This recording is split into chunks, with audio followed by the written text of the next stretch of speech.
Check one, two. Can you guys hear me? We are going to get started here in a little bit, waiting on some people to join the chat, but I got to get this link posted really quick, and then we will get started here.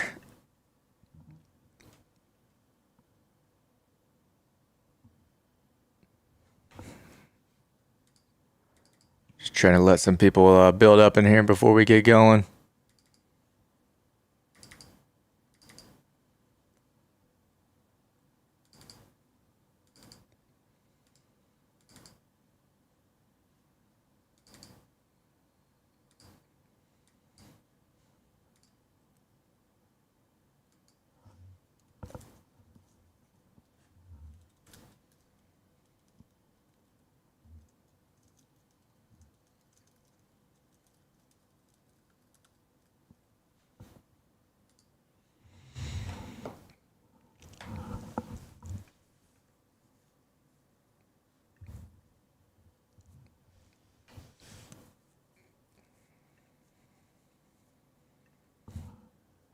Good morning. Good morning.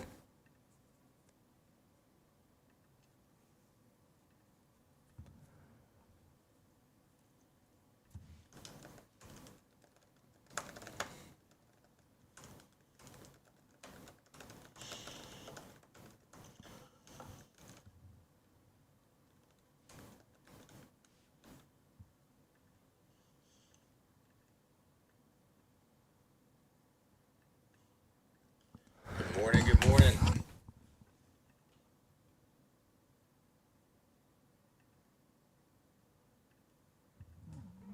How's everybody doing today? Where's everybody coming from? We're getting started here. I think the first duel is Ohio State, isn't it? And then I just heard that Caleb Young is out. So if you bet on the underdogs there today, that's good news for you, right? Got to mute this really quick. So pretty exciting stuff today. We got Iowa versus Ohio State first, I think, at 10:30, and then if the bet's still alive, if all my bets or parlay, I guess, is still alive because I parlayed everything today. If it is still alive at 1 o'clock, we will do the 1 o'clock stream as well, and then I'm gonna wrap it up after that. I probably won't do the Purdue versus Ohio State duel, and I'm gonna switch over and log off and watch Iowa State and North Dakota State, and then Iowa State and South Dakota State is today as well. So I'll probably watch the South Dakota State one. So how's everybody doing today? We're waiting on a couple people to join the chat here. Everybody's always late all the time.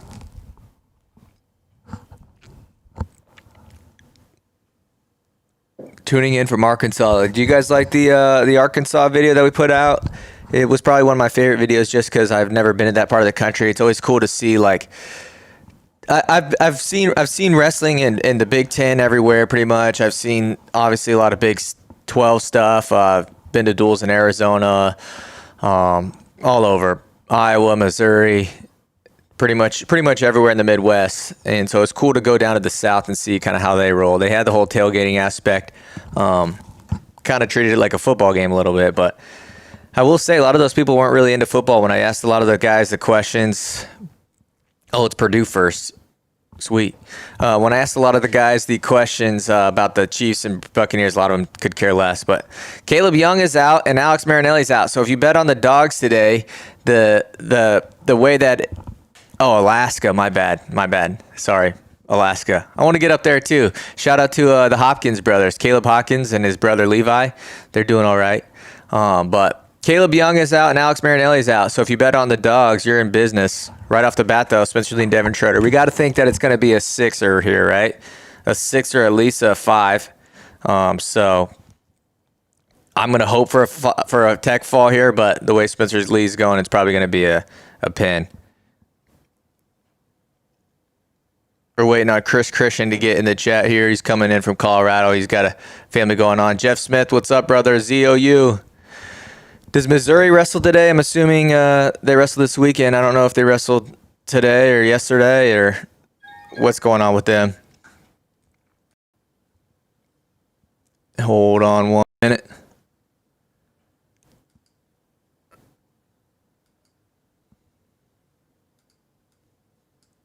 Why isn't this working?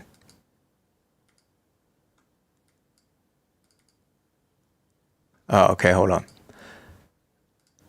There we go. Good morning, Chris. What's up, man? What up? We're jumping right in. Did you hear the Caleb Young news? Apparently he's out. I don't know if it's COVID related or an injury, but bad for him, and we hope he gets better. But at the same time, if you bet on the Dogs, that's good for you. Yeah, honestly, that would have changed my Ohio bet too. I was afraid of that 27.5, so I only put it in that parlay. But if Young was out, I would have taken that just as is. Is that Spencer Lee out there? No, that's some other dude. That's what I was just saying. Is this extra matches? Because they announced Spencer Lee, and then this kid came out. No, it's Schroeder out there, so that's not an extra match. If that's the case, man, this is good for us. Yeah. This is really good. I mean, Schroeder's good. Who is this? I think he's losing 2-0 right now. Did he get the 2? He still got the leg. I think he did, but I mean, there's no score, so who knows? How you been, man? Good. I just got everything going. I woke up at like 8:30 to get everything rolling, and I could barely get it done in time, but we're here. So it's going to be a marathon of a day. People are going to come and go as you please. I'm going to be down here pretty much all day, but if you have to bounce out, let me know. We got some other guys that are going to join us too later on. Joe Kenya is going to come on. He is doing his thing with the Fantasy Fight League, so he's going to come on and promote that a little bit and kind of talk about what that is. Yeah. I ended up doing that. I did that for the Ohio State-Iowa duel. Did you end up filling one out? I did. I did the Ohio State-Purdue, I did the Iowa-Purdue, but I took Spencer Lee. So. Oh yeah, I don't know if I took him or not. I think I probably did. Jeff Smith says that's Cashman out there. So 0-0. I'm at 51 seconds left. Probably behind per usual. Are you behind? Or you're probably ahead of me? What are you at? I'm at 26 seconds. So I'm going to pause it to catch us up. Yep, I'm at 40 right now. But this is really on the feed. Anybody on the feed, just do the same thing. Get on the same timeline as us. It looks like we got 9 guys.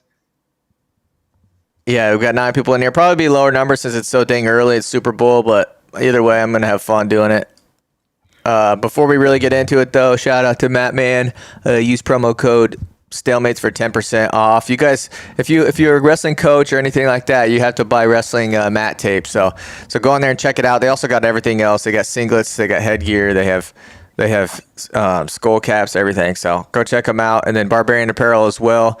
Everybody wants custom gear nowadays. You got custom singlets and everything. So go ahead and check out Barbarian Apparel. They do their thing. They really helped us out with the Chandler Rogers thing. They got the singlet over to him in about 2 seconds. So go ahead and check them out. But back to the wrestling here. We got Cashman and Schroeder. Schroeder's good. He's ranked 11th in the country. Cashman, I don't know anything about him really, besides he's a backup for Spencer Lee. So I think here, even if Cashman wins, as long as it's not a tech fall or pin, like that's good news for anybody who bet the Dogs here. I don't know why William Hill won't do more bets across the all their books, because they're in a lot of states, more than just Iowa. They're a pretty big sports book, but for some reason the wrestling they only do in Iowa, and I don't know why that is. Every time I post some sort of like screenshot of the board, everybody asks me where's this at, and it's just in Iowa. So hopefully they get on board with that. I've emailed them a couple times and try to work with them, but I think they could care less about me or other stuff. But you're rocking the Ohio State shirt today. Yeah, so the wife's from Columbus, so I don't get to wear this thing out often because I'm actually not an Ohio State fan. I figured today with the William Hill promo, Stalemates, William Hill, I'd give a little support. Shout out. Yeah, I was kind of looking to see if I have an Ohio State wrestling shirt or anything. I used to be an Ohio State fan when I was a little kid. I definitely don't have any Purdue stuff, but I would love to have it. Luis, what's up, brother? Luis, did you end up taking the Dogs? And you said you can bet it in Nevada. Sweet. Is that through William Hill? Let us know. I think this Yeah. gambling stuff could be really good for wrestling. I have friends that kind of on the board of wrestling fandom, and if they could gamble on it, I know for a fact that they would be, more into it. So hopefully we can get it in more states and get it going in other places. But I we're saw it going on the for. William Hill, Nevada. You Just did? so you know, I just couldn't bet on it because I'm not in Nevada. So I wonder if you can use a VPN where you can change your location. Like I'll do that Yeah. for when I stream TV online. We might get bonus here for Purdue. He's up 6-0 right now. Man, I was really hoping to get Spencer Lee and Schroeder just from a fan perspective. But man, that's crazy. The line kept creeping down though, so even today it went down even more. With Schroeder, I mean, the whole idea was could he hold him to just a regular major decision without getting teched or pinned? And honestly, I don't know that he's good enough, but I mean, that onslaught of Spencer Lee trying to put people on their back is just it is beating a lot of good guys. I tell you what though, this Schroeder's he's doing what Spencer Lee would have done to him. Yeah, To Cashman. Hey, that good news, bro. Out of retirement. 3. Oh yeah. Yes, sir. Absolutely. I'm really superstitious when it comes to it. I will only wear jerseys of players that are on the team or in the Hall of Fame. I won't wear anybody in between. So he went to the Raiders for 2 years. So it's been 7 years since I've been able to touch this bad boy. I'm going to get to wear it. Do you think they'll pull a Brett Favre and put a Green Bay helmet in his locker as well? Like Brett Favre, I guess, he's supposed to have the Vikings helmet in there too. Oh, really? Yeah, I don't know if that's true or not, but that's funny. And that's a tech fall right there. I think that's pretty much a wrap for the bet. If everything else goes to chalk, we already have it. Yeah, it's done. Woo, baby! This is electric. This is gonna be okay. I'm not gonna say that. Knock on wood. Jeff Smith tried that in St. Louis. The app won't let you bet without location enabled on your phone. William Hill, Illinois doesn't have the line. Jeff Smith, did you check the athletics tab? Because there's not a wrestling tab. It's a track shoe for the logo, and the title is athletics. So, and it's like a track shoe. I don't know if Jeff Smith is anything like my Colorado one, but the track shoe wasn't even an option. I did see it in the Nevada William Hill, but I couldn't use that. Dang. Yeah, you're probably right. That is an option either. All right, DeSanto. Easy money all day. I mean, I feel like part of me wanted this to go. I mean, who knows what could happen? Anything could happen, right? But it's the stream's a little bit more fun when it goes down to the last one, like Gable. It's a lot more stressful, but it gets a lot better reactions out of me. Anybody who hasn't had a chance to go check out the Little Rock YouTube Stalemates video today, go check it out. There's a couple of good one-liners. Apparently, everybody in the state of Arkansas is the second person to get a Mississippi mud flap. Yeah, that's funny. I got to. I was trying to get them all. There's even more kids on the team that had mullets, but they are all. Nobody wanted to claim first because I feel like it would be pretty. Like you could call somebody out, and be like, "No, you were not the first," but everybody wanted to be second. They're good kids, though, man. They're all good people down there. Did you get to watch it then? I'm assuming. I got like 4 minutes left. Yeah, it's a long one, but it's worth it. They're cool, man. Have you ever been to Arkansas? I have not. I do like crawfish, though. One of my best friends owns he's from Louisiana. He owns a crawfish food truck up here. So we've done quite a few. But I was like you, I had never done it before I had it. So I was like. It's spicy. The spice almost takes over that fishy taste, which I hate the taste of fish. You didn't get to do a crawfish boil, though. They do this thing where they actually just take the crawfish whole, break it in half, suck the meat out of the tail, and then they suck the head out of the shell, out of the skeleton. Yeah, I've never done that before. Yeah, I don't think you'd like it. It's pretty aggressive. It's good. I mean, don't get me wrong, I do like it, but it's hard to get over the idea of sucking on something's skeleton. I went out to Washington, like Seattle area one time, and we ate on like this pier thing that they have the Ferris wheel and stuff. And I don't know what's on the West Coast, if it's crabs or oysters or lobsters on that side, but I wanted to have whatever they were doing. And then I saw somebody else eating it, and they got like pliers out and stuff, and it just looked like too much work, so I just went with the steak. I'm a Midwest guy through and through, forever. 4-1 here for DeSanto. Luis, we are a little bit behind. For some reason, I'm a little bit behind. I have really fast internet, but for some reason, whenever I get it to my laptop, it's always like 20 seconds behind everybody else. So if you want to be ahead of us, left in the first. What's that? I have 50 left in the first. Yeah, me too. So you and I are about the same, but you paused it a little bit to kind of catch up. Tony Ursuline was on the radio show that I do every Friday on ESPN 1350. He was on this Friday, and he's a good dude, man. Humboldt, Iowa in the house.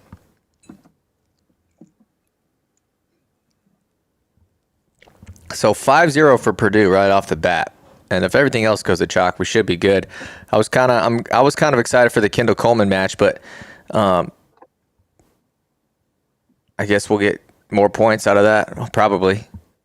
Yeah, I think that was going to be the best matchup of the duel, regardless.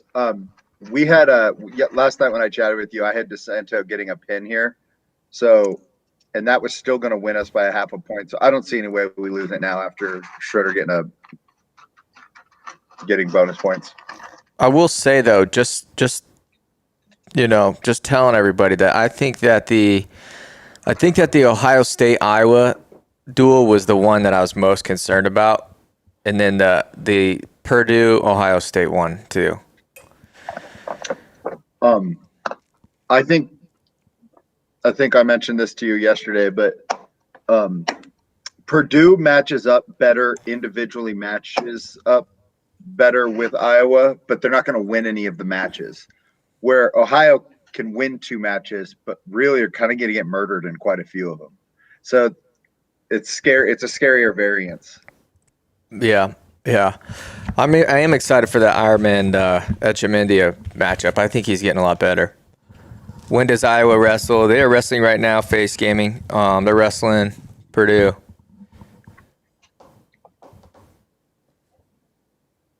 What other good duels are on today? Iowa State, South Dakota State's always usually a pretty good barn burner, but I'm taking Iowa State with that one. I wish they would throw some bets on that. The only reason I'm streaming the Iowa duels, I know you guys probably think I'm some Iowa sucker now, but that's the only duels that they throw up on the sports book. So this live streaming stuff kind of goes hand in hand with that.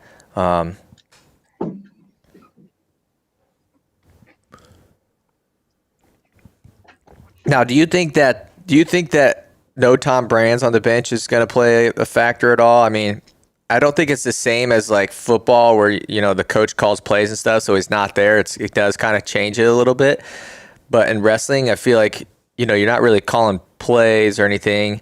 So it's kind of more like a mental thing, but I don't know if it's really going to play that much of a factor. Now, I was on Hager's Happy Hour on Friday, and Fellers says that he thinks that it does play a factor a little bit. So I didn't wrestle Division I or anything like that. Wrestled in high school and stuff. I felt like for me, the only thing that like the coaches did during the match, I mean, they did everything for me outside of the match, but during the match, it was just like looking over them to see if I should take top or bottom. But like for the most part, it always like what everybody was saying just kind of drowned it out. But I don't know, if you go to the corner and they tell you, hey man, this is there, then do it. But I feel like when you're at this level, it doesn't matter as much compared to like high school and stuff. I agree with you. I'll tell you this: if this is Penn State or and Iowa, I'm sorry, Penn State and Ohio. Yeah, maybe more because there's potential lineup changes that the coach would need to do to either bump someone, move someone, or put somebody else in, depending on how the thing is going. Iowa's so much more superior than all of these other teams. No, they literally have 2 of their All-Americans sitting on the bench, and they're still going to win by 25 points. So no, I don't think it's that big of a deal. I think in high school how many times in a high school duel have you seen somebody go, okay, well, I'm going to bump my 182 to 195, and I'm going to put my back up to get a forfeit. Like, that's an actual thing. That's not in college. So I don't think it matters. The only thing that would matter is if it was close. Somebody, Jeff Smith in the chat here says, does Terry have a get back coach? You know, that's pretty funny. But if you think about it, Terry's pretty crazy. If there isn't somebody to pull him back, like if it came down to a team point, and we all know that team points are getting pulled left and right nowadays, you know, I could see maybe something like that. But I think as far as the actual wrestling goes, I don't think it really matters. DeSanto's about to get a tech here, right? 15-4. Yeah. Yeah. That's 11. I mean, that's also good too. I kind of thought he could have got a pin here. Saves us an extra point, which he still could. But right now it looks like he's working for a tilt. Doug Schwab got that point back. They gave it back to the team. Yeah, I just saw him announce that. That's so dumb. What the heck is on that kid's face? It's a hematobin. Yeah, that's a hematobin or whatever it's called. Is it hematobin or hemoglobin? It was something. He's sitting there walking around with a goose egg over his eyeball. I will say I went through. I mean, obviously, as an official myself, I went on a deep dive of the rules, and any wrestler, medical staff, or coach that has anything covering their head, so it says headwear, hat, knit stocking, anything, is a team point. So if you're on your bench, your kids are warming up, and they have a beanie on, that's a team point in college. I saw you tweeted that. Somebody called you a snitch or something like that. Yeah, I said, why didn't Pat Pop get busted for having a hat on? Imagine if they would have listened to that and then that duel got reversed. You might be the most hated man in wrestling if that happened. Well, wouldn't no, because they didn't win. Virginia Tech ended up winning, but yeah. Oh yeah, you're right. It's gone the other way for sure. That duel was crazy. Oh, best duel of the year, hands down. Somebody asked me if they thought Sam Latona knew that he needed to get back points. No, I don't think there's a chance that he knew. He was just wrestling. I think if anything, maybe he was like, I need the pin to win, but I don't think he was thinking about criteria.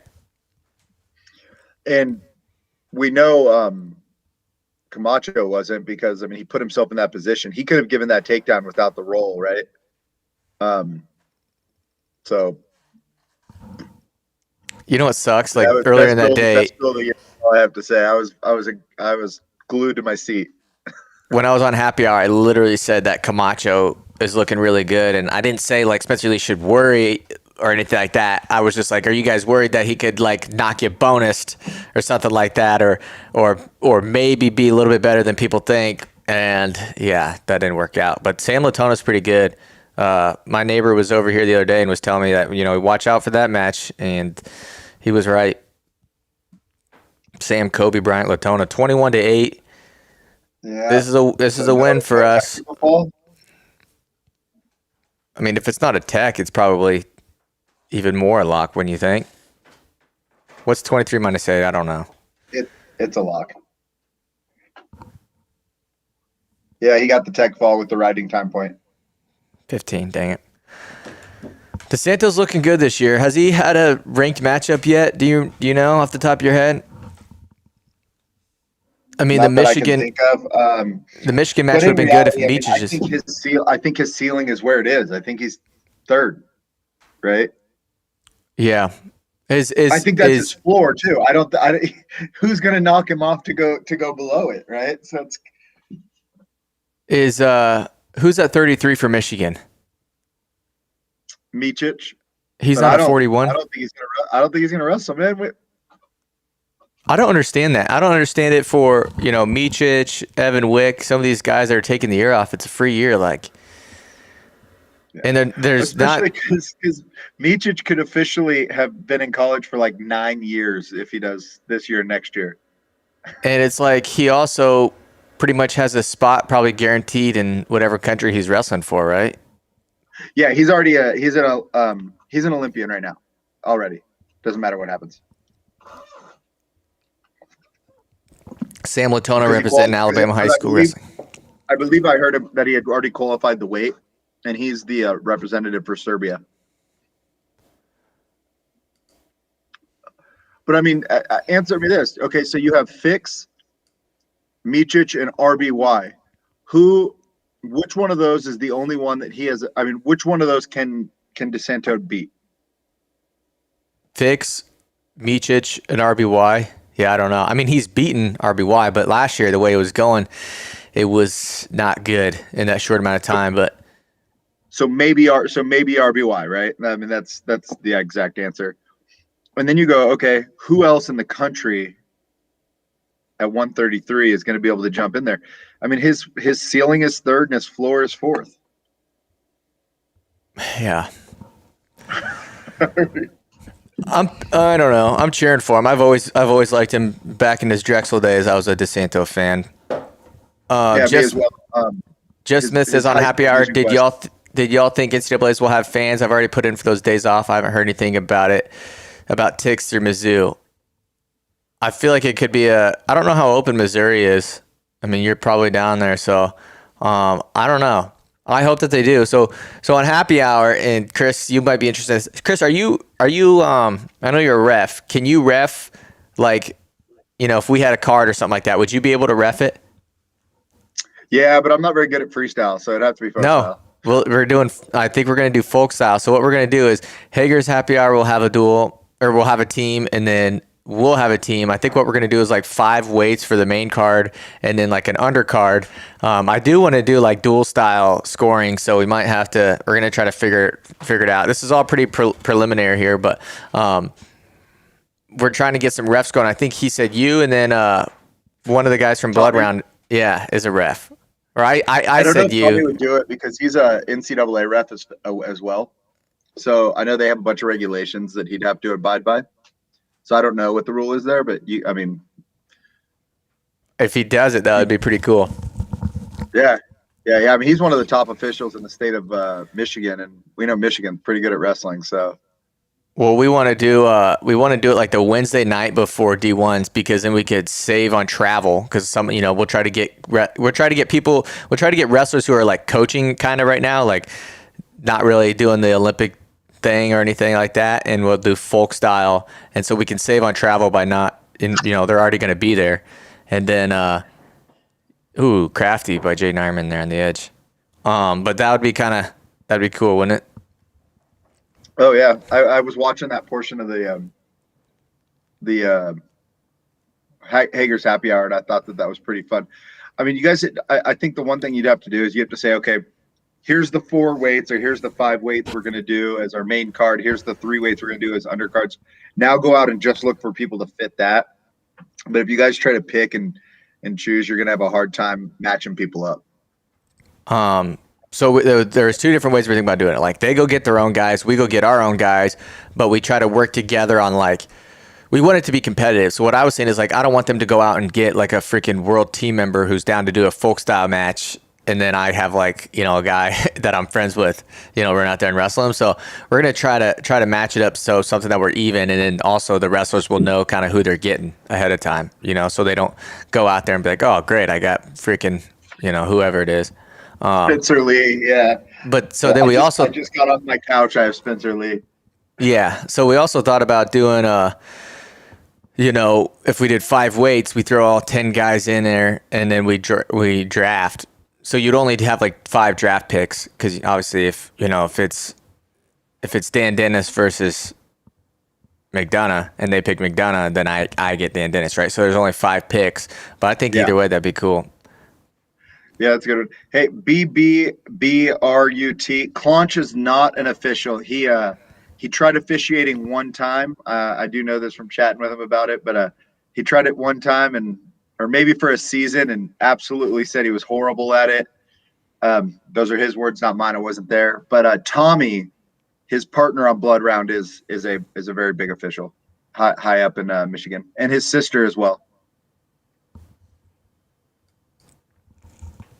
I refed one time for a little kids tournament. It was terrible. We got backs. Sorry. You didn't do very well at it? Well, no, I mean it was a little kids thing, so I don't know if I did good or not. Like it was like they put me on the youngest mat, so they would just roll around forever, and then I'd be like, 2. You know, you can't. If you actually scored it how it should be, it'd be insane. The scoring would be over really fast. But the first match that I did, the time was up, and I'm like, all right, stop. I forgot to blow the whistle. I was just telling them to stop. You know, I was like, oh crap. You know. This year I've been wearing a face mask and a face shield. So I have a hand whistle like they did in the college. I don't know. And I'll tell you, I've got a couple inadvertent whistles, like kids on his back, and I blew it. And I'm like, keep wrestling. Immediately, like, keep going, don't stop. You just got to hurry up and yell. That was the other Matt. That wasn't me. Yeah. Wrong whistle, exactly.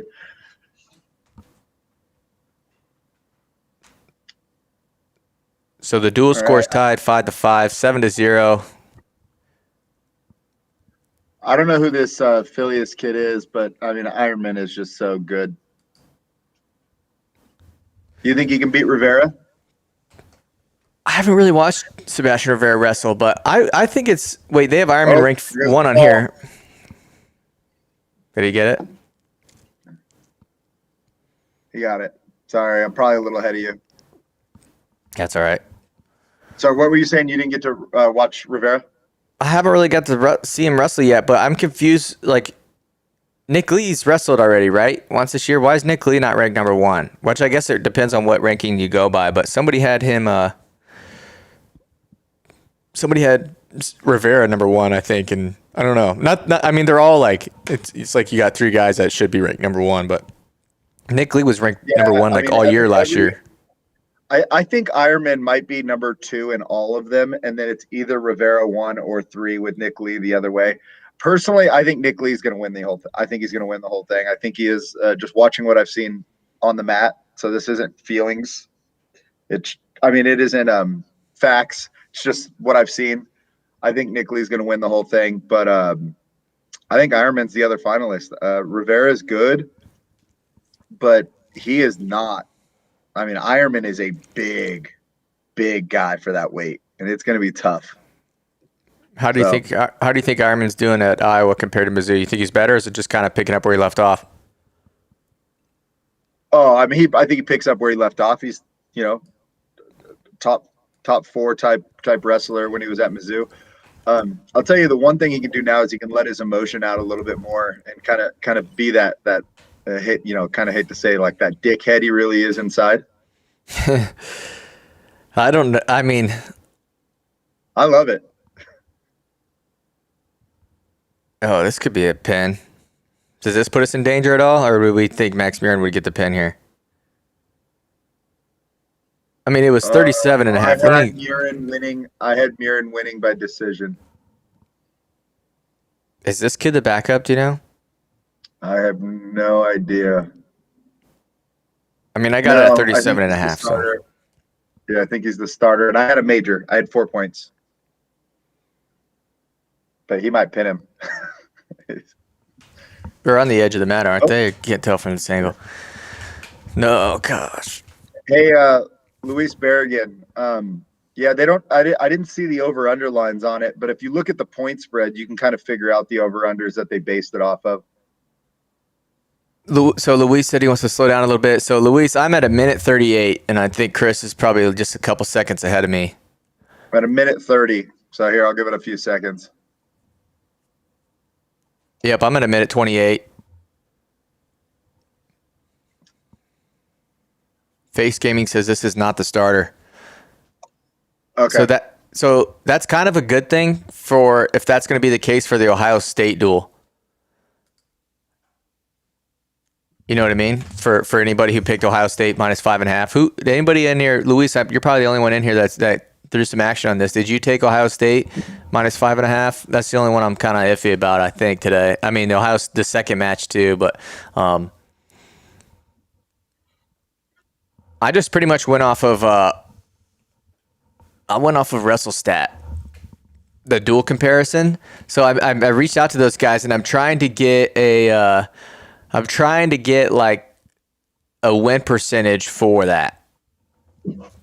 Like how accurate has it been throughout this season?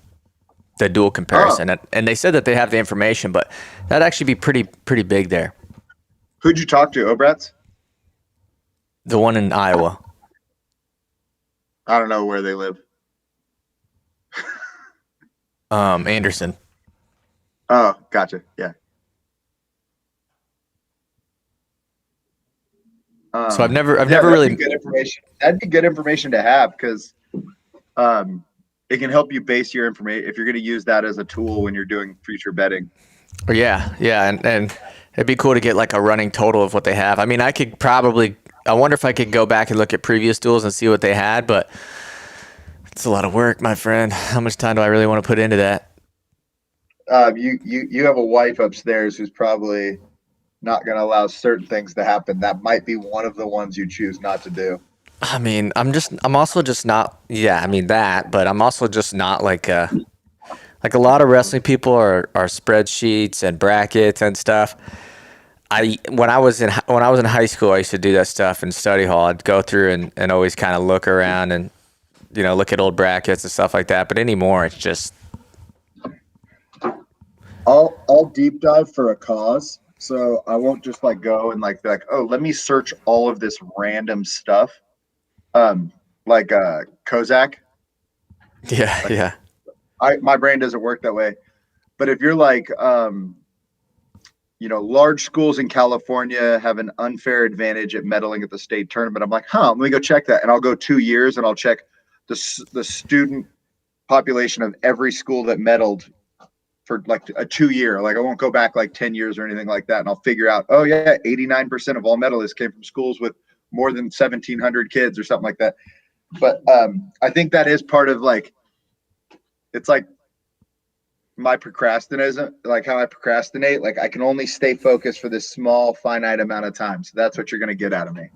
And it's like you're using it to prove a point too. Yeah. Max Murin, I feel like this year is kind of been underrated in terms of like people talking about him. He's like a lot better this year. I don't know if it's like a weight cut thing or, I mean, in previous years he's always kind of battled for the spot, but this year, I mean, he's looking good.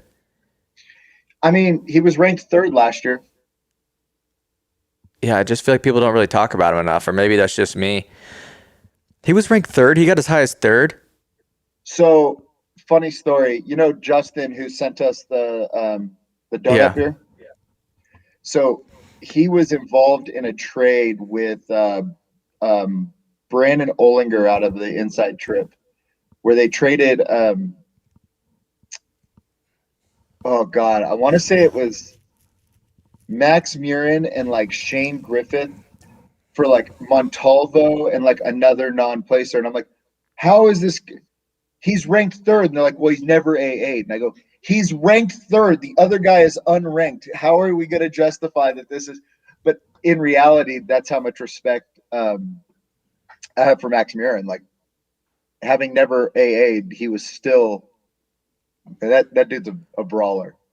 But I mean, that's what I mean though. Like people don't give him his props. I mean, I feel like he's been ranked ever since he, was a starter. But I feel like people don't really talk about him. Who's number one at 149 right now? For some reason, I'm blanking.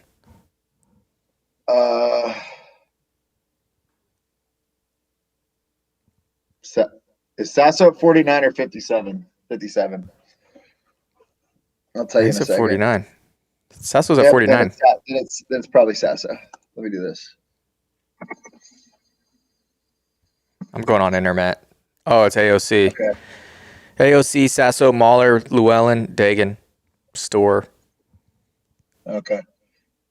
I like the open mat a lot as well. Lirez is 7th. They got Murin 8, Carr 9, and then Clark from American 10. If you ever get a chance to watch Kajon Clark or whatever, however you say it, like he's must-watch wrestling too. Who is it? That American guy, Clark. I haven't checked him out. I haven't seen a single American duel yet. Tech fall for Max Murin. I don't think they've wrestled this year. Tech fall, yeah. American hasn't? I don't think so. They just fired their head coach. Why haven't they wrestled? Is that a COVID? Like they keep getting canceled on, or what's going on? I don't know. I don't know enough about it. I do know that the head coach is gone. I guess he said something controversial on like Facebook politically, and the university cut ties with him. I know he's gone. I heard about all that stuff, but I didn't know that they haven't wrestled yet. I don't think they wrestled this year. I mean, I could be wrong, but where's Jason Bryant when we need him? I invited him. He said he might join. I messaged a bunch of people like, hey, join at will, or not join at will. Come and go as you please. Face Gaming, Spencer Lee did not wrestle. Cashman went out the backup.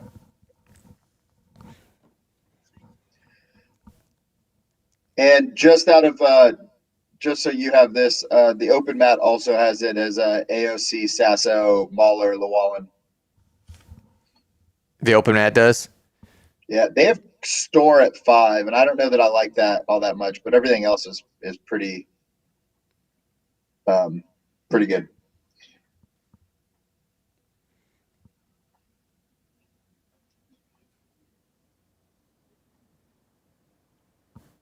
I'm looking for Legend Lemur for Cal Poly. There he is, down at 21. He beat Jaden Abbas.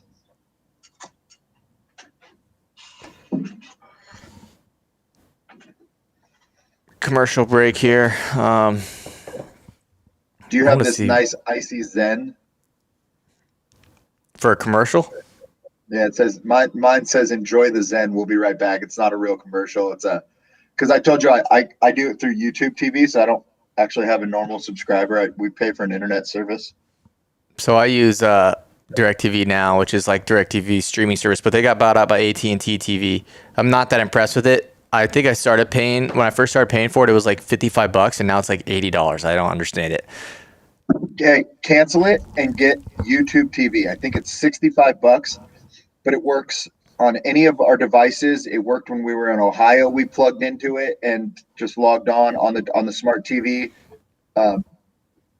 I didn't think I was gonna like it. The wife ended up getting it like 4 days after I canceled our regular cable because she needed Housewives.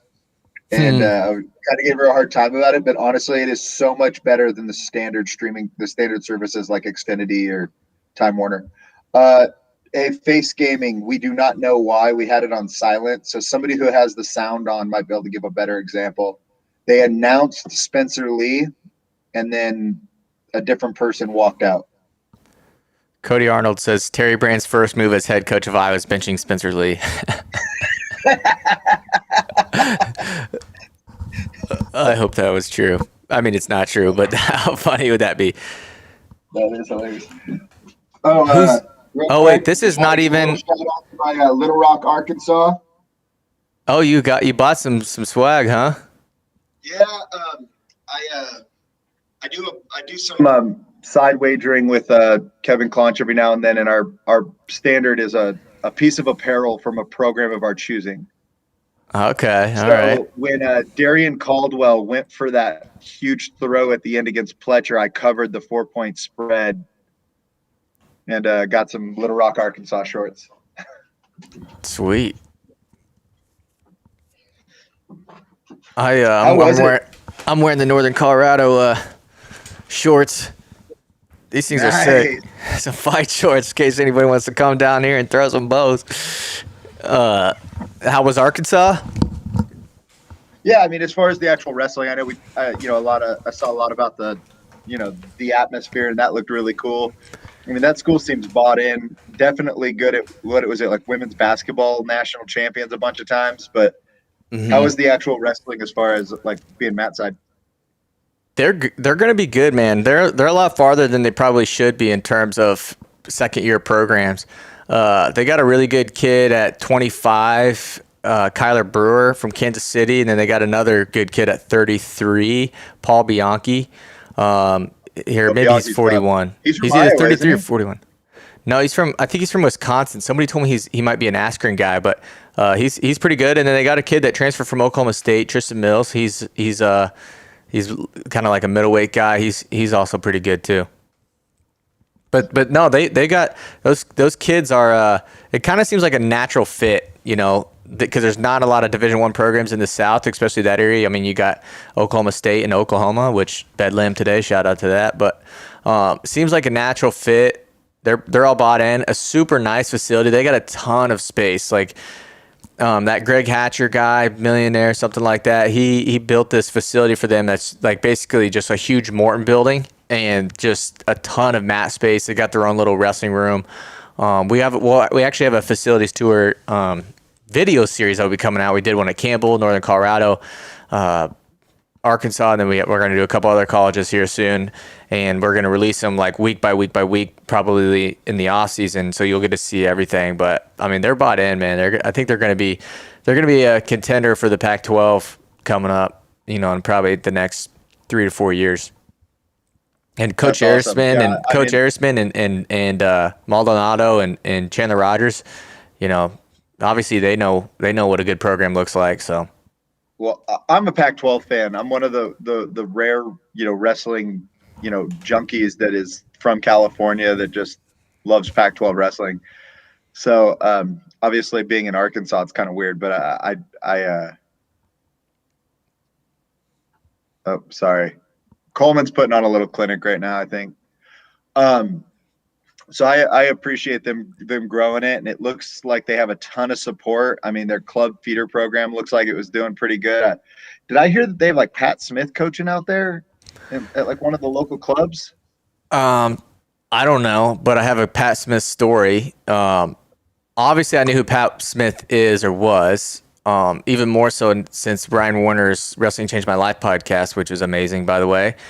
But we're standing there on the side, and this guy keeps coming over and like shaking hands with all the wrestlers and fist pounding them and like kind of going into the tunnel, going over and talking to the team. He's sitting mat side, and I'm thinking, who is this guy? And I'm like, he knows everybody and he's talking to everybody, but I'm just thinking like, is this just he had like cauliflower ear and stuff, and he had his kids with him, and he obviously knew a lot about wrestling. He was going over there and talking about wrestling with them, but I'm like, who is this guy? Like I didn't know if he was like a Division 2, 3 JUCO or a former Division 1. Yeah, I didn't know. So I'm like, this guy, I hope he knows a lot about wrestling, because he's going over here and he's talking to these wrestlers every 5 minutes. And then Ryan Warner posts like a picture of him and Pat Smith, and I'm like, oh, that's Pat Smith. So I talked to Jason Bryant after the duel, and he told me, that Pat Smith was there, but I didn't know what he looked like or anything like that. And then it's just funny how that works out. I don't think I could pick him out of a lineup. I mean, John, easy, right? He's such a big personality in the sport. Coleman's putting down a little beat down on this guy Axmer. So Jeff Smith just said that Pat does run an academy down there.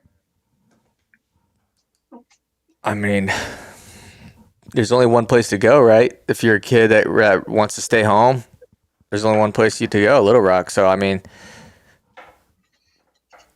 Yeah, I mean, LSU hasn't had wrestling since, Kenny Monday? KJ? It was? KJ, thank you. Same era, definitely completely different person. So yeah, you're right. If you're in that region, Louisiana, Arkansas, I mean, you don't have a lot of places to go if you want to stay close to home.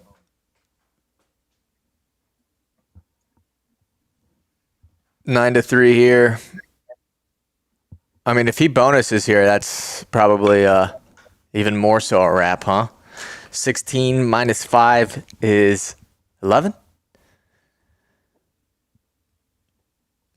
If that was a question, the answer is yes. Tyler's moving to Iowa. He's leaving us? He's leaving you. He got a job here, and I told him, I was like, hey man, we're gonna really try to this next year will be a year in April. He's gonna move here in March. Oh, nice blast double for Kendall Coleman. So he's gonna move here, and I told him give it 1 year in Iowa, and if we see how much we can get done with him being here full time, and we're gonna really try to take this thing in the right direction. How'd you get ahead of me? 19 seconds, 18 seconds, 17 seconds. Okay, I'm caught back up to you now. That blast was mean. No, that's awesome. I like hearing that. I think you guys are doing something fun with it. You know, and I that's mean, home for him. yeah. I mean, yeah, and there's an element to that too. He was out there for I think 3 years, something like that, and so he's gonna move to Des Moines and help me produce this thing because right now I'm kind of limited on time, so him coming here is gonna take a lot off my shoulders, and he already does a lot behind the scenes, but when you're limited, in physical distance, it makes things tougher. So, yeah, we're just gonna keep grinding this thing. And I'm excited. We got some cool stuff for. I think we're gonna go down to Big 12s, and then I think we're gonna go to. Obviously, we'll be at Division One Nationals if there's fans, but even if there's not, we got some cool I stuff. gotta tell you, there's not going to be fans. By the way, we have a John Reeder alert. We got a full head tape going on. So John Reeder did it the other way though, around the chin, the whole head, pretty much. Yeah, the most iconic wrestling photo in the history of wrestling photos. I wonder who took that, and I wonder if they got paid from it. Oh, I hope they did. It's fantastic. There will not be fans. There's like this or just your guess? I'll tell you this. They're not doing mat side commentary. So you know how normally on ESPN all 8 mats have their own commentators? Yeah. That will not that's gone.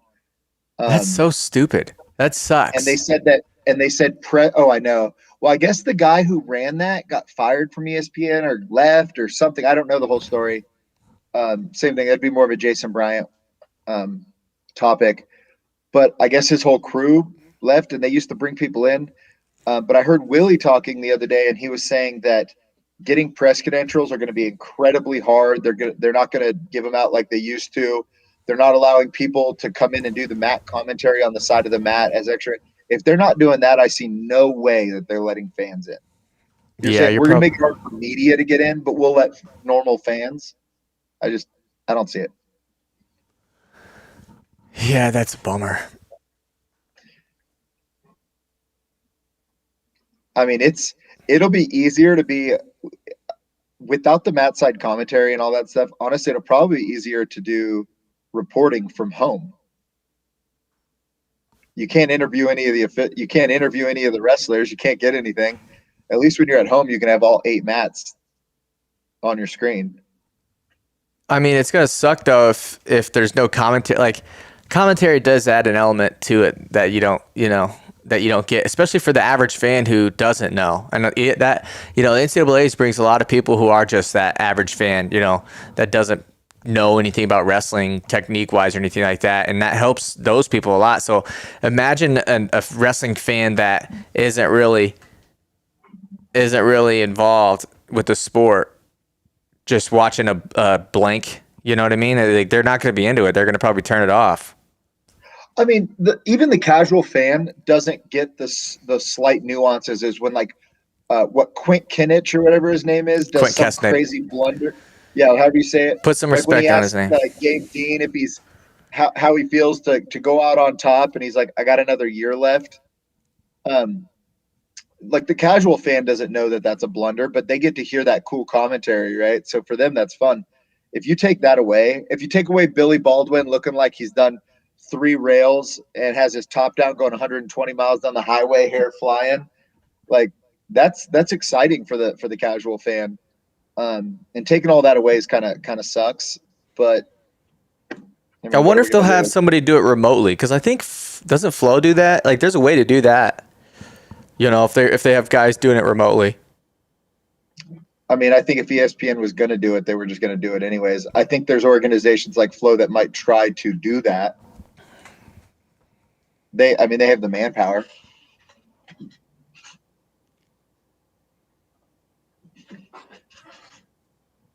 Maybe Stalemates can set it up, get 8 people, 1 on each mat. Well, we're going to have something. I mean, we got some stuff planned, but nothing like that.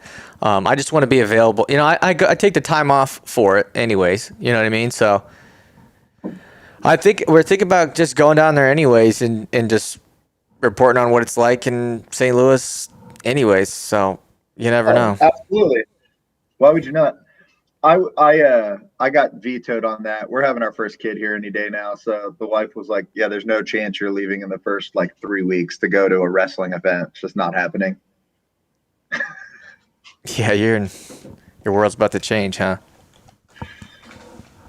I'm excited. Excited.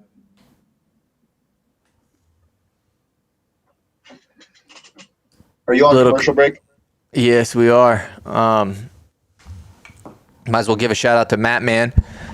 Yeah, they've been really great to work with so far. We've had a lot of people say that, I didn't know Matt Man was still around. Well, that's why they, bring people like us around to promote their brand and do stuff like that. So I don't take that as like a slight at all. But what I will say is Matt Man is definitely around. If you go to any sort of tournament or anything like that and you look around, like what they do a really good job of selling the essentials. They might not be as flashy as some of the other companies and stuff like that in terms of like the people that you see on Twitter and stuff, but they're definitely selling product, man. They were my first shoe growing up, and if you go around and to any AAU tournament or anything like that, you're gonna see Matt Man everywhere. So I do know they sell a lot of this Matt Man tape right here. So if you ever need something for a sticky situation, this right here will do you good. Also, Barbarian Apparel, custom apparel. You guys know them. They're the best. They got James Green, Sarah Hildebrandt, Earl Hall, and so they support wrestling. They're the best out there in Cincinnati, Ohio. Yeah, I just won a pullover from Barbarian Apparel. We did that blood round weight challenge thing, and our team won it. That thing was fire. That jacket or whatever, that pullover. Yeah, I'm not just cool. saying that. That's from Barbarian Apparel. That was kind of cool. So I don't know when I'll get it. Probably next week or two. I have no idea. But that was a pretty cool prize. It was tough. I lost like 17 pounds or something like that. I gained 7 of it back in 3 days. Did you? Did you do it? Did you do it? The dirty way and just kind of hit the sauna, not eat, and just hurry up and get down real quick. So I was doing really good at losing the weight right away. And then I had a pinched nerve in my neck. I lost use of my left arm for like 3 days. And I put like 5 pounds back on. So those last 4 days, I went pretty low intake, more wrestling style, got off those last couple of pounds. Good for you. Somebody tagged me in that to do that. I'm like, I might do it the other way. See how much weight I can gain. Yeah, I can't do that. You do the blood round pound up. Yeah, the up pound, baby. Cody Arnold says that Big Ten duels are all announced remotely this year, and most are in other years as well. I didn't know that. Oh, they were doing it remote before? I wonder, well, the Big Ten tournament definitely won't have fans because they haven't had fans at any meet or football game, really.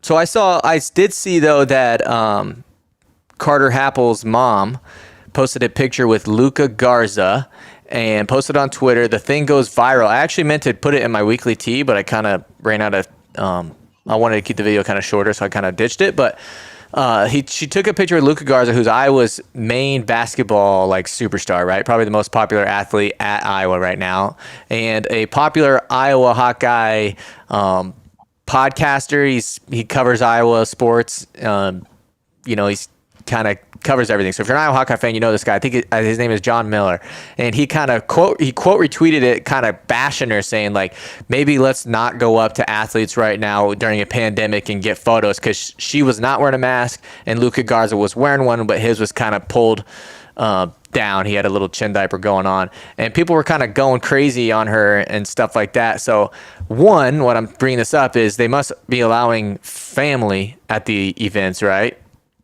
I'm assuming that was outside of Carver, and maybe they're letting other athletes in there. So maybe Luca Garza was there, or maybe not. I know they're from the Iowa City area. Maybe they ran into him at Pizza Hut. So I think they're allowing a little bit of people in there. But two, it's like John Miller, you don't know if one, she could have already had the vaccine. People have vaccines already, right? Some people do, and maybe Luke could. I doubt they're giving it to athletes right now, but maybe he's already has the antibodies. Maybe he got it over the summer like that. So I just don't like when people call people. I'm not like disagreeing with what he's saying in terms of, don't go up to athletes right now. But as far as like publicly putting it out there, like bashing that, it's like you don't know so much context of that situation. Oh, I agree. I mean, she should have had a mask on anyways, because what if somebody else saw that, somebody in Big Ten right, or NCAA yeah, saw that? But so for the aesthetic, I think that's the right thing to say. Hey, you probably should have had a mask if you're taking the thing. But at the same time, and we can't all be the mask police at all times. There's a lot of scenario in there that we don't know about. Yeah, that's what I'm saying. There's a ton of context that we didn't know about. But I was so happy that for our Arkansas video that we were allowed to film us getting tested, because I know at some point someone's probably going to say something, and someone kind of have before, but not really. But normally when we go to these schools and we go, I always say like, hey, can I record this? And normally they say, no, this is medical, you can't. But Arkansas was cool enough to let us do it. So luckily we were able to this time. So people know that when we do these things, we are getting tested, and they're rapid tests. So we're getting the same test that they're getting. I've been tested a lot, and I think I've had every kind of test, but it's not that bad. People who won't get tested, it's really not that bad. I think you guys took it like a champ. My first time they shoved that thing up my nose, I started coughing, was like eyes all water, and I thought she poked my brain. Well, every single time it's different. So I've done the spit test, which obviously is nothing, but that one sucks because you got to wait like 48 hours. But I've had like at Northern Colorado, they went super wide, and so that one was pretty brutal. But this one, I felt like she just kept going back, and I didn't realize how far back it went until I watched the footage, and it like kept pulling out. I'm like, oh wow, she did touch. If there is a brain up there, she touched it. But they're all different, and all the schools kind of handle things differently. But so far from what I've seen, it's all been pretty good. All right, we're having a little halftime break here. I haven't really noticed that they've had the halftime breaks, at least for the Big 12. I don't think that they have yet. So we're on a little intermission here. Some good wrestling going on later today with Iowa State, North Dakota State, Iowa State, and South Dakota State. So we're good on our cover right now. Yes, we are. What is the team score? Do you know? 16-9. 16-9, and we still at 184. You have Max Lyon and Nelson Brands. I don't know what to think of Nelson Brands. He did wrestle he wrestled the Nebraska kid and Taylor Vance, beat him. Then he goes to Minnesota and wrestles that kid. But I think that kid from Minnesota is a lot better than people think. Was it Salazar maybe or something like that? Cody Arnold, you'll probably know if you're still in the chat. So he's had some close matches, and then he's lost to the Illinois kid. And Max Lyon, this is an all Iowa matchup right here. So familiar opponents. Ask your mom how she's watching Oklahoma State OU. Is she in the chat? Or is she still around? Did she say something about it? On. Oh yeah, she just did. So I'll tell you, the number one. That duel has been fire has always had something cool, but nothing better than when Cade Brock came out and stuck Cody Brewer. Dude, I remember exactly where I was when that happened. It was one of those moments. Yeah, it was You know what matchup will be good there? AJ Ferrari and Woodley. That'll be good. Woodley put up 12-0 on my boy Younger Bastida. So watch out there. I wonder what Woodley's ranked. I'm gonna pull it up on the old internet. Speaking of 197, when you're doing that, I'll talk about your weekly tea when you were talking about the Bastida Ferrari match. I mentioned something on Twitter, and Bastida went off on me in Spanish. Yeah, And I I heard went, it. wait, hold on. I was like, hold on, I'm on your side. I'm agreeing with you. And he goes, oh, my bad, and deletes the old comment. And he's like, yeah, he grabbed my dick twice. He doesn't speak. You got to give him a break though. He doesn't speak English, I don't think, very well. I think there's like literally a translator for him. I used Google Translate to get it, and I'll tell you, Google Translate has stepped up their game. They actually are so much better than I remember them being in the past. Yeah, it was not good when I was in high school. Yeah. It would just translate each word, but it didn't translate the sentence. And now it actually does it the right, because in the Spanish languages, a lot of times they do things backwards. They wouldn't say White House; they'd say House White, right? Yeah, yeah.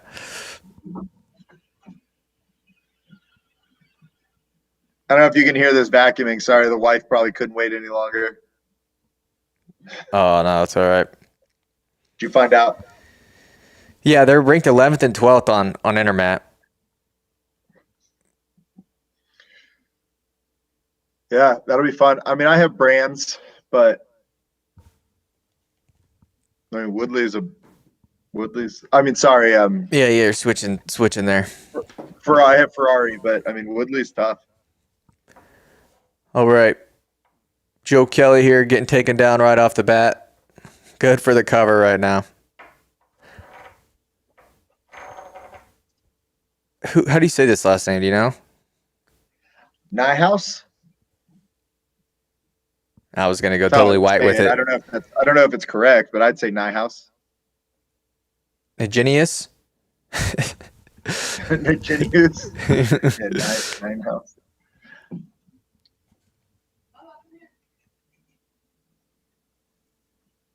Yeah, it really sucks that Cade Brock is not wrestling anymore, man. That guy. I mean, he can come back next year, but I mean, at this point, what do you do? I mean, you got to call it eventually, right? 2-0. And he's working. My number two. Oh yeah, he's working for a fall. But he's turn him. Here he goes. Oh, he's running out of space here. Keep it in. Oh, he still got the arm. Let's go. Let's go. That's the arch. That is an arch. Belly out. Holy.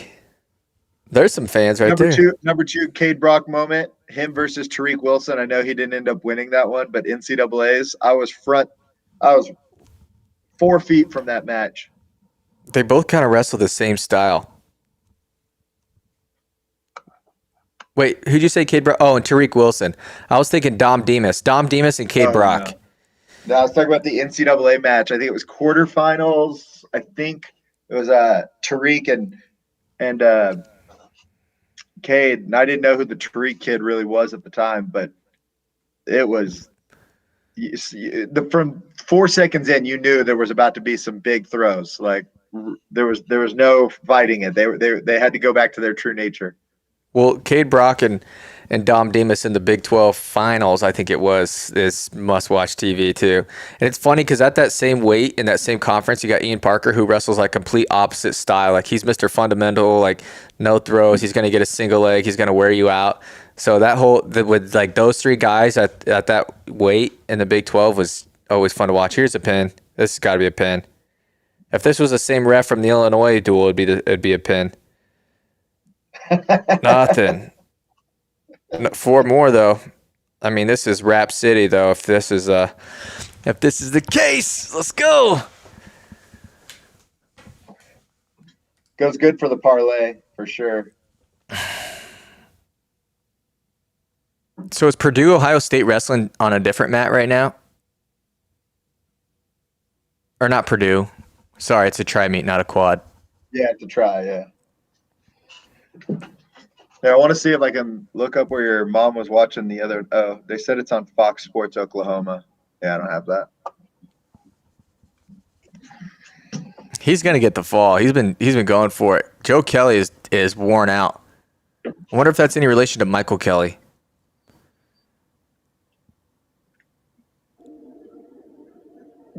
AJ Shop, Edinburgh in the house. The road warrior himself. Yeah, rode all the way back. I wonder who was that loss. I keep asking these questions. I could just look them up. It's not that important. Here, I'll look it up real quick. Do you remember what year that was? Oh, 2000. I don't know. 13, 14 maybe? Something like that. I'm gonna look up Edinburgh 14. had a little run, man.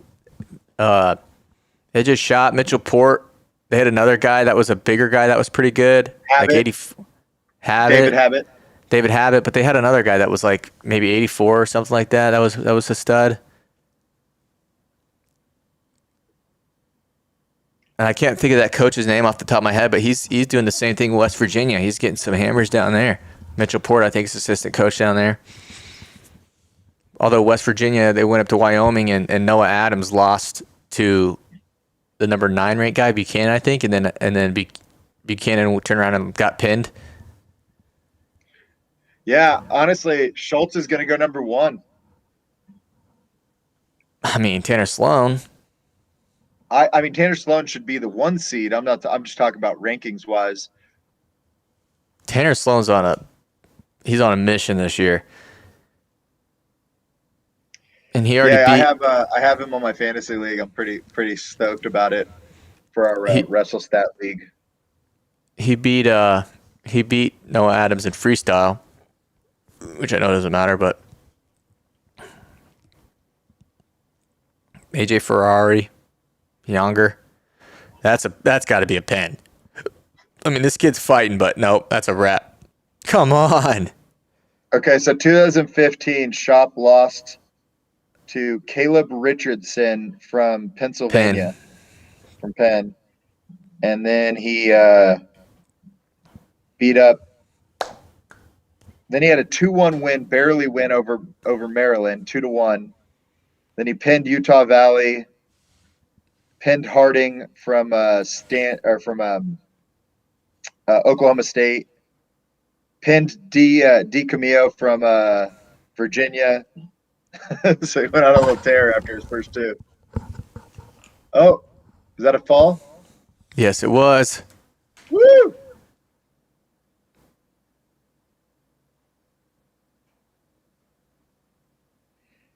Yeah, he had a loss, a 2-1 win, and then he went pin, 7-2, and then he pinned Gullivan.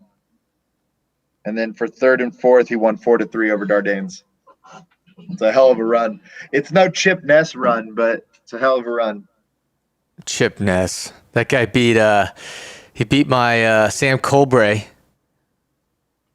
That was a bummer. Yeah. Sam Colbray had already beaten. So good. Sam Colbray had already beaten Drew Foster that year. Yeah. Yeah, that match was at the quarterfinals, I think, and that was but his so Chip Ness's junior year, he had Embry in the first round, beat him. Then he had Venz, beat him. Then he lost to Miles Martin, fell into the blood round, beat a guy who didn't medal, and then had Max Dean, or lost to Embry again, and then had Max Dean. He wrestled 1 non-All-American in that NCAA tournament.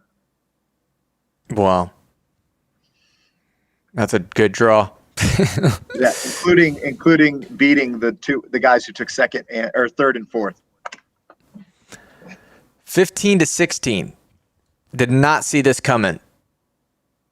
I mean, you got to realize they're going to get a pin at heavyweight. So let's see. 97, really Jacob Warner. Right, then Jacob Warner's most likely going to win too, huh?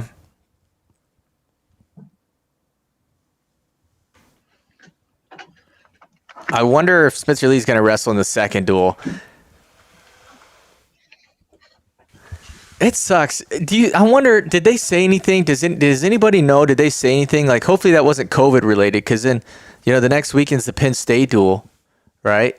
And like whenever and I don't want to, like, again, I don't know, but like when the Marinelli thing happened, it's like usually when someone gets COVID on a team, it's not just one guy. Like it works its way through the room.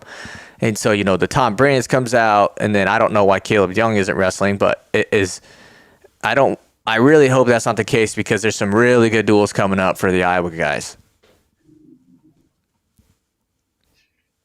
I mean, Honestly, as long as they don't get contact traced before bigs, I'm good either way. But yeah, I mean, I agree with you. Kemmer kind of looks like he's gassing a little bit, does he not? I mean, people have said that all year about him.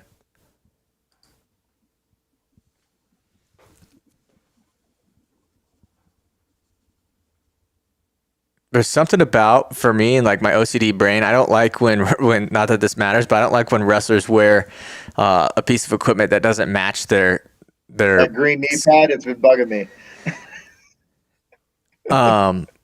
Thomas Gilman always wore red shoes, and it just drove me nuts. Zach, did you order Minnesota gear yet? No, but I'm gonna order a crew neck. That link that you sent me with all their gear on there is sick. I'm gonna order Minnesota crew neck. I feel like I have to have one. How good was the Gable Stevenson troll? The TikTok? I wish he had gone a little more into it. Like he was just like above this region is a no-go, but has his hand on his ribcage. I wish he would have kind of like more pointed out, like, not here or here, but like between here is not like. I thought the subtleness was perfect. Like, and then he like even dropped a little like one-liner of just speaking to one person specifically or something like that. And then at the end when he gets in close and just kind of smirks, it was such like an honest smirk. Connor he asks you, he wants to know what your opinion of double knee padding is. So we put out a when back in the old Stalemates days, we used to do the onion style headline stuff. What's that called? The satire headlines.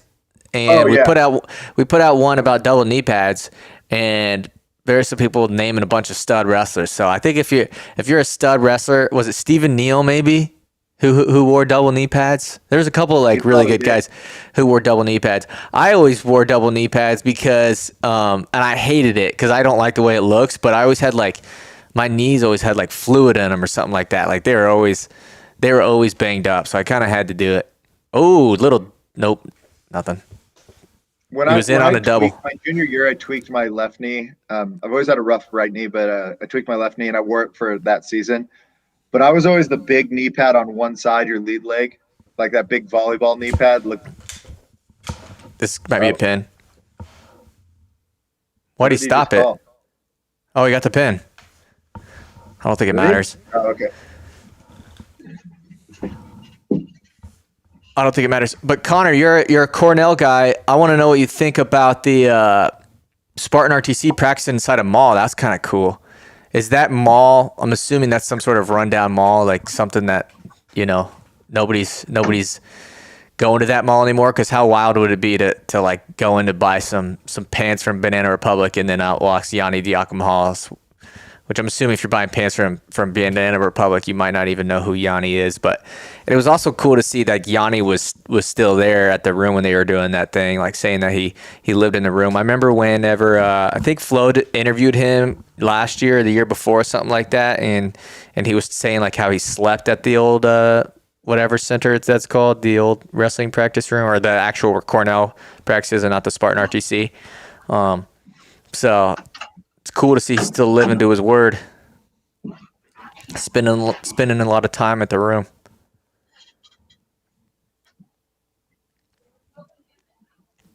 Little commercial break here.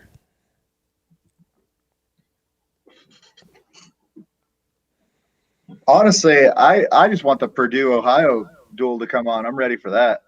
I know. That's what I'm saying. Like as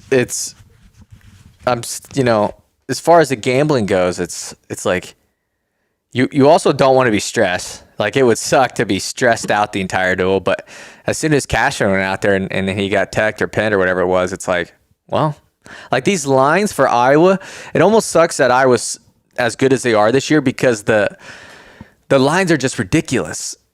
You know what I mean? So if it like the Ohio State Purdue duel, it's 5.5. So the whole time you're going back and forth. Where like when it's so high, you have so much breathing room for error, right? If you're taking the points. Well, that's why I was telling you the Gopher one was a trap. I'm like, they have to win one match, and they have Gable Steveson. Like that's a trap. At the Ohio one, them moving that line actually was the smartest thing, because at 30.5, it was just kind of like, yeah, it's a no brainer. At 28.5, I'm like, wait. Yeah, I got to go back and look at it.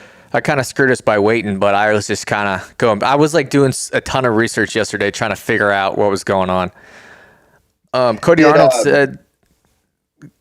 said our announcer said Lee was there and dressed. So hopefully he wrestles Malik Heinzelman. I'm kind of excited for that one.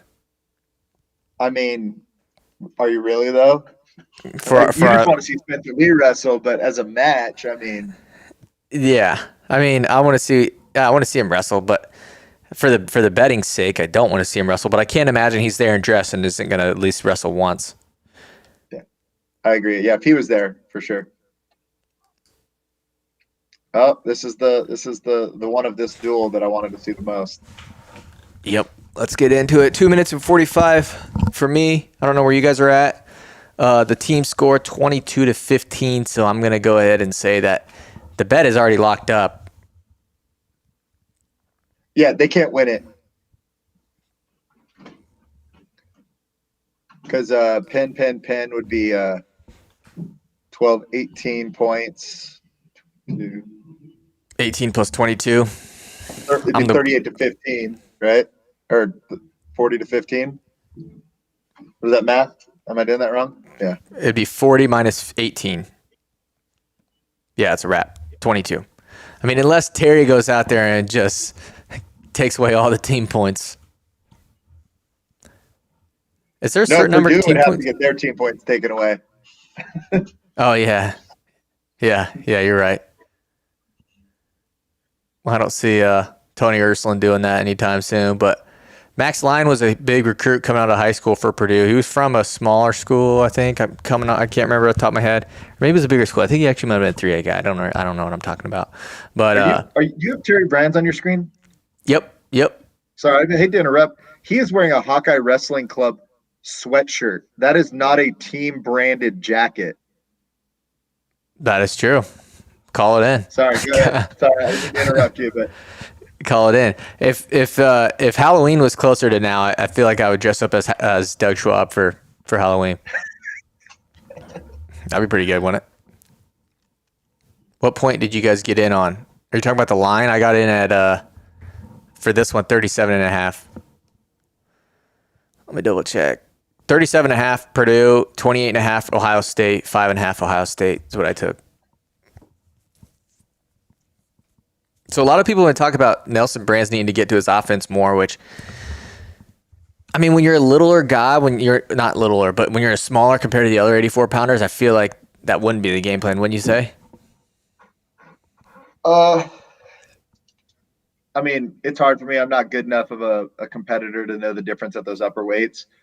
But I think what they're comparing that to is they're comparing it to guys at that same weight class, like Trent Hidley, who's just always attacking. You have your guys that just get after the offense, and that's what makes them, must see. And you don't see that with Nelson. But he definitely doesn't wrestle like his dad or uncle. I love Terry Brands. How do we know that's not Tom with a mask? Can you tell the difference? I can't. I don't think anybody can. Dude, I could totally see them doing that. I could totally see them sending Tom out there with a mask on.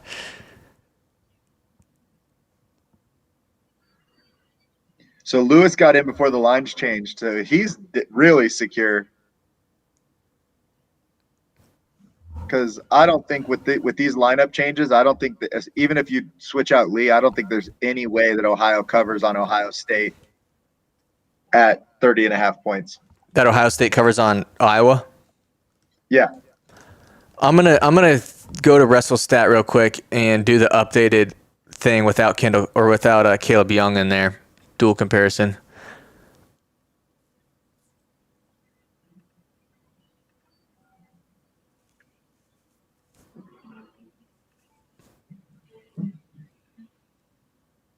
Dude, I love this WrestleStat new setup that they have. Yeah, they've gotten better every year the last couple of years. Their fantasy league this year is considerably of a better format for wrestling. They tried to make it like football, and it was just you couldn't do it because guys didn't wrestle every week. With their new format, if points accumulating over the total of the season when you have guys in, it's just a much better format. I'll move my personal league. If you see the belts on the wall right behind me, I'll move my personal league back to them next year. We pulled them back out this year because I wasn't a fan of their format last year, but they've made some really good changes. If you guys want to get into some fantasy wrestling, definitely check out WrestleStat. Free plug. Sorry, stalemates. Hey, that's all right. Or check out Fantasy Fight League, which is different. It's totally different. You know, that's more like a day-to-day thing rather than a whole season long. I really like it. It's like a DraftKings. Yeah. Yep. Max Lyon is in on a leg here. Oh. Nelson Brands gets out of it 1-0. So I went to WrestleStat dual comparison, and they don't even have Caleb Young's backup listed. So I can't switch it out. What was the guy's name? Amark? Axmere? No, Caleb Young's backup was AXMARK or something. Yeah, Axmere, I think. But I don't know. Was that him? That's who was in. Or that's who they said they had in. Maybe he's at a different weight and I'm just missing it, but I don't see him.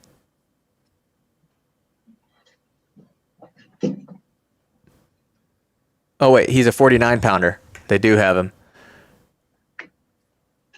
So if you switch out the two, put in Joe Kelly, who didn't look very good the first time, it would be 26-12. All day.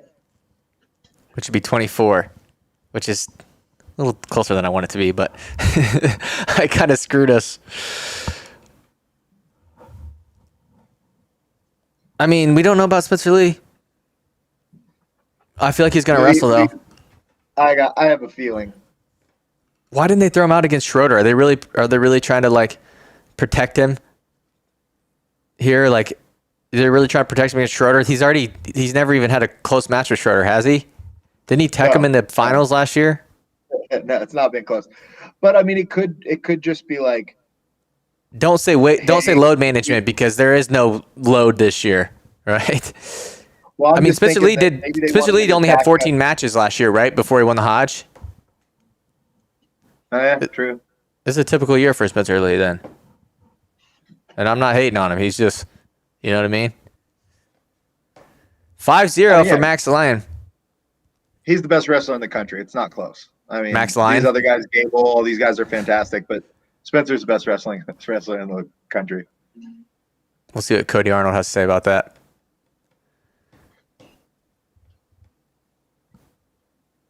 I'll tell you, I thought Brands was going to pull out a 1-point victory. I did not see Lyon putting it on him like this. Shows you how bad Venz is right now. Something's wrong because that dude's a competitor, but I've always been pretty high on Taylor Venz, so I don't know. Who knows? I wish we would have been able to see Colbray and Brands run it back because I was so bummed when Colbray lost to him. Colbray's freaking good. He should have won that match. I think Nelson Brands just gets fired up for that first match of the year. 14 wins, a typical lead for Aspen.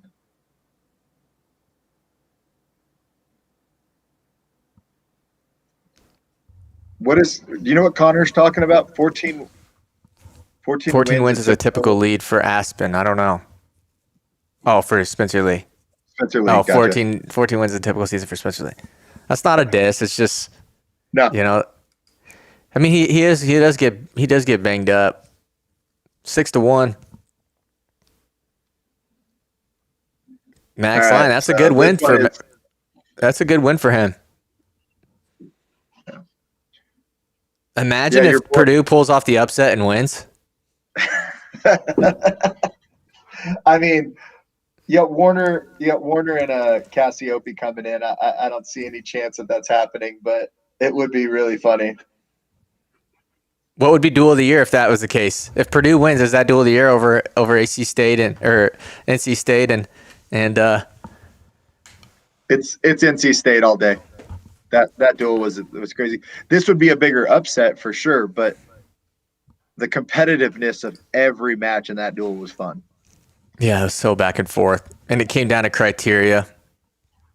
Yeah, to like the fifth criteria too. It wasn't like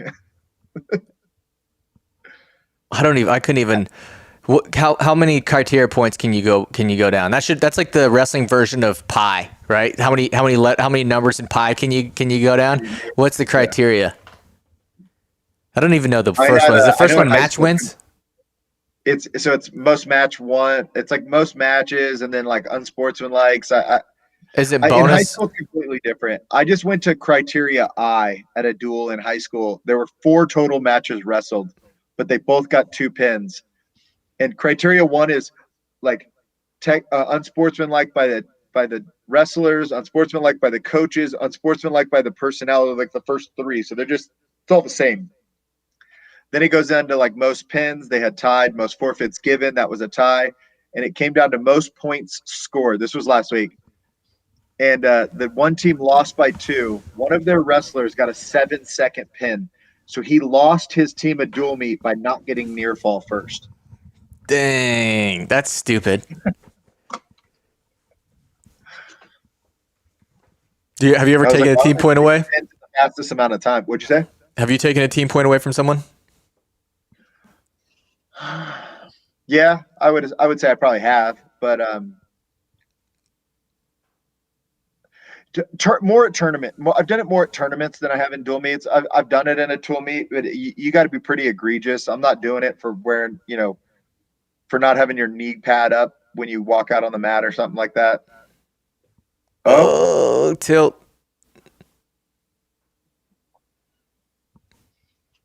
Yeah, he's outmatched. At tournaments, I've definitely have it because the excitement gets too much of the coaches, and they'll come walking out on the mat, getting after you sometimes, and you're just like, dude, you did it in front of everyone. I can't, I can't do anything here. Mm-hmm. Is there a team point for having your straps down when you walk off the mat? Technically, but like I said, you got to be really egregious, like for me to take a team point from you. I'll tell you, officials don't want to take team points. Like we have there's nothing inside me is like, yeah, I got this guy. He's wearing a hoodie. So his assistant official probably pointed it out to him, and he's like, dang, now that it's been pointed out, I kind of have to say something type of situation. Have you ever had a coach from the other team go out and say, hey, that should be a team point? I've had them pull me to the corner and say that they thought something should be a team point, not for like straps. But I mean, I had one this weekend where the coach thought it should have been a technical violation because the kid came out on the mat without his headgear on. But in Colorado, you have to have your face mask when you go to the table, and then you go back to your corner, take your face mask off and put your headgear on. So he's putting his headgear on as he stepped on, and the coach, I had dinged them for something earlier, and he was like, that should be a technical violation. And I was like, I gave him a warning on this one. The coach knows now. If it happens again, you're right. Like snitching on him. Yeah. 6-0. Terry Brand's been pretty calm today for how close of a duel this is. I know they've got all the backups pretty much wrestling out there, but can you imagine if Terry Brands loses his first duel as a head coach? On Happy Hour, I was like, is there any concern that if Terry Brands does so well that they fire Tom for Terry? And then Tom becomes the assistant? Imagine that. Yeah, right. Did you need something? Oh, yeah, hold on. I got to get something for my wife. Hold on.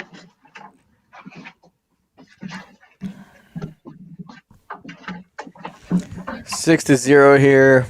I'd say this match is probably a Rapsky. 2 minutes of riding time. So if it's a major decision here, that's 28.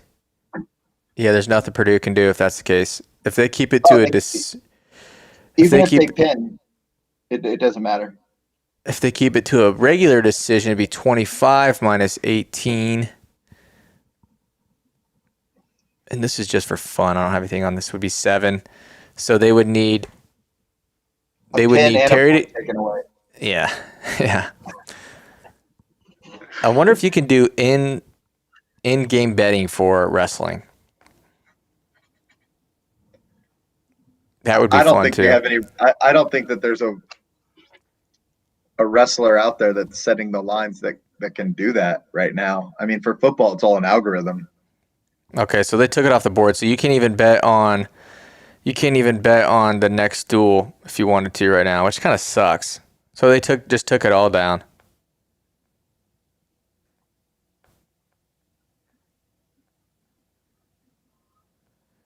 It's crazy to So me Connor how many says other that you would sports do that they that. have. So what'd you say? It's crazy to me how many other sports that they have and they can't put more duels in. I mean, who's the person doing the pointing? I know you and Felters were talking about it. I don't know. I really don't. I have zero idea. I have zero clue. The only thing I can think about is for how close the lines from WrestleStat are to William Hill's, it almost makes you wonder if they just use that. Like, I'm not saying that those guys are doing it. I'm not saying that they're doing it. I think that they're just using that. You know what I mean? Like, they're just going into a dual comparison and using it. Yeah, that's a possibility. Luis says, have any of you used Wrestling Bookie on Twitter? I haven't, but that guy's grinding. His lines are always a little bit they're a little bit lower usually. William Hill is always a little bit higher. But I do like I haven't that. gotten on there. Oh, go ahead. I do like that he's doing like individual matches and stuff too, rather than just like William Hill. You can only do the match score. So I like that he's doing like Spencer Lee's covering by this amount, doing like over unders and stuff like that. So props to him. I don't know if he's doing real action or not as far as like dollars goes. I don't know if he's just doing it for fun and just seeing like how close he can get. But I don't know anything about it except for when I tweet. He always tweets underneath of it, which is fine. But I don't know anything about it. There's a couple other ones too. MatClub.com. They're doing a little bit too. I mean, if William Hill I know Bet DSI was doing it for a while, and I have no proof, but I think Willie was the person helping them with their lines. Is Bet DSI a foreign thing or no? Yeah, it was an offshore, but they did away with that. And then if William Hill does it, and if we can get some of these other ones like DraftKings or FanDuel to pick it up, I think it could be a fun betting line for a lot of wrestling fans that don't know a lot about betting right now, but they know a lot about wrestling, so they can kind of help merge those two. So last year they also had futures, so you could do on the Big Ten tournament and then NCAA's. And for the Big Ten tournament, Iowa came out as even money, which is nuts. I would have taken that all day. I mean, people were banking on it. So what's crazy is I tweeted that, and then I sent it to Tony Hager, who Stamlights wasn't even a thing at the time. And so I sent it to Tony Hager, and he posted it, and then that got put on like the Hawkeye Report, and immediately the line went from even money to like minus 350 or something just insane like that. But what's crazy is that I had looked at the lines, and if you could literally go, and I can't remember what the numbers were, but it was Iowa number 1 and then Penn State number 2, which like Iowa was the heavy favorite, but Penn State, like they had like a slim chance, like a decent chance, like maybe a 25% chance to win. But if you bet like, I think it was $1,000 on Iowa and like 300 on Penn State. So you covered a little bit by betting on Penn State. I can't remember what it was, but if either one of those won, you were going to make money. So as long as every other school didn't win, which there was like a 0.0001% chance that I think it was like Ohio State was third or something like that, or maybe Michigan, there was like no chance that they were going to win. It was either Iowa for sure or like possibly Penn State. So if you bet like $1,000 on them and 300 on Penn State, you were going to be all right. Yeah, I mean that's the sign of a bad line or a bad odd, because you shouldn't be able to take two of them and still win.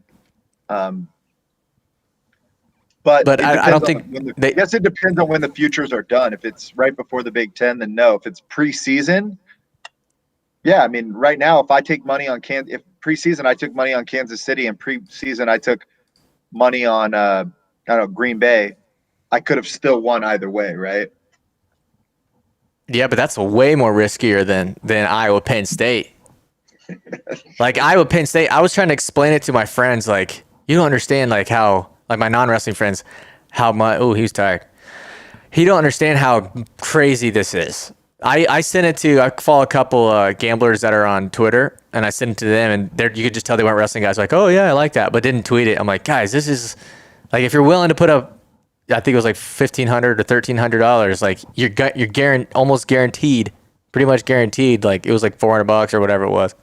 Well, that same money works if they put $100 and $30. Right, but you would win like $3 or something like that. So I mean, yeah, I'm just saying, like you don't have to put 1,300 down. I get crazy about betting. There's bets I put $250 down, and there's bets I put $5 down, and I don't have any real difference in the amount of crazy I get while watching. I know. Either way, I mean, if you lose $2, what I'll do is like I'll gamble. Like I'll put a certain amount of money in, and I let it try to stretch it as far as I can. But if I get cocky and I put like a majority of the account down on a bet, and I always make sure you can leave like $5 in, right? So never bet the whole account, just leave like $5 in, and then it's just as exciting if you take that $5. You're like, I'm trying to grow it back to what it was. You know what I mean? But then you get cocky and you're like, oh, I could double this right now. I'm doubling up. I was on an absolute heater for a while, and then that Conor McGregor weekend was terrible. Oh, that was great for me. Oh yeah, yeah. Yeah, I took Poirier, so that was a. Did you have him a prop bet on it, like knockout or anything? No, I wish. That would have been great. I put a couple of dollars down. Let's put it that way. It wasn't enough that we were going to be eating on the soup line, but yeah, it was enough to. I would have been pretty upset if he had lost. So if they ran it back a third time, would you do it?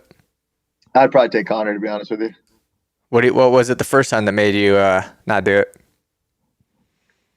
What made me change on this one? Yeah, like what made you pick? My relationship with Dustin. You know Dustin Poirier?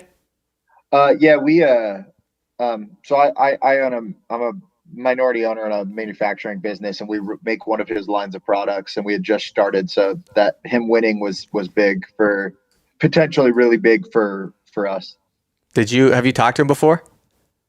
I've been on a phone call that he was on. I wasn't part of the conversation. It was him and one of my heads of production needed to be part of the conversation, so I was present. I've emailed, but I think more than like, hi, like I don't think we really spoke on the call. Sick. That's dope. That's awesome. Last match here, but in between here, I'm gonna shut down the stream, and then I'll put it back up, because these streams get archived on the YouTube channel, and I don't want to have like a 6-hour stream. So if you guys want to stick around for the second duel, should be a lot more exciting than this one. Even though this duel is close as far as gambling goes, it was a wrap after match 1. But Hawkeyes have won 5, Purdue 4. I mean, 2 of those were backups. That's still pretty good, you know. If you think about like Purdue winning at 84, that's a solid win. I mean, you called it from the beginning. You said Purdue was going to be a more interesting duel. Yeah, if you're looking at, yeah, I mean, not gambling wise, because I thought that line was bizarre as it gets. Yeah. Nope. Should you try and have Luis Berrigan on to talk about his thoughts on wrestling on the next duel, on betting? Yeah, he can come on. For the next thing. Luis, DM me on Twitter. Neil Adelberg saying 240 because that's how close we are to 2,000 subs. So if you guys haven't subscribed yet, I know a lot of people will, like, I think it's like 70% of our viewers have not subscribed, which is pretty typical for YouTube channels. A lot of people don't subscribe, but that like is huge for us in terms of, you know, when we try to get sponsors and companies that work for us, they want to know, you know, what our audience is like. So totally free to subscribe. You just have to have a YouTube account, which most people do. So hit subscribe if you can. I think we're at 260, something like that. My wife subscribes to you now because I was Nice. accidentally on her account watching something. We're at 1763, so we're getting there. So I have like clients that be like, oh yeah, I saw your YouTube channel, but I don't know anything about wrestling. I'm like, but you can still hit subscribe though. You can still hit subscribe. Now, having them subscribe but not actively participate, like watch, does that still hurt you or help you? I don't think it really matters. I mean, honestly, the most important statistic is watch time, like your average watch time, because what that tells like at the end of the day, when you work with companies and stuff, you're trying to set, they want attention, right? And so average watch time tells them, hey, these people are paying attention. So if you have like a 10-minute video and they only watch the first 45 seconds, that hurts you on YouTube, because that tells YouTube, oh, people are clicking it, but they don't really care about what you're watching. So we actually kind of have the opposite. Like, we don't have a lot of people clicking it, but the people that do click it, watch it. Like, we have like a 10-minute watch time, which in today's world is pretty crazy. Is that the fall? That's it. Yep. Rapsky, we're going to shut it down, and then we'll get it popping here in a little bit. I'll tweet the link. You guys go ahead and pay attention. But before I wrap it up here, shout out to Matt Man and Barbarian Apparel for our sponsors. Chris, thanks for joining. We'll be back here in a little bit. I think the second duel starts at 1 o'clock, so we have, 45 minutes? Something like that? Yep. So we'll get it going. Chris, you join us for the second round too? Yeah, I'll probably get you for most of the second one. The third one, I got to take off. I have a little Super Bowl. We're going to go watch the Super Bowl. Yeah, I don't even know if I'm gonna do the third one myself. That's a lot of straining. But guys, thanks for watching. We will be right back here in a little bit.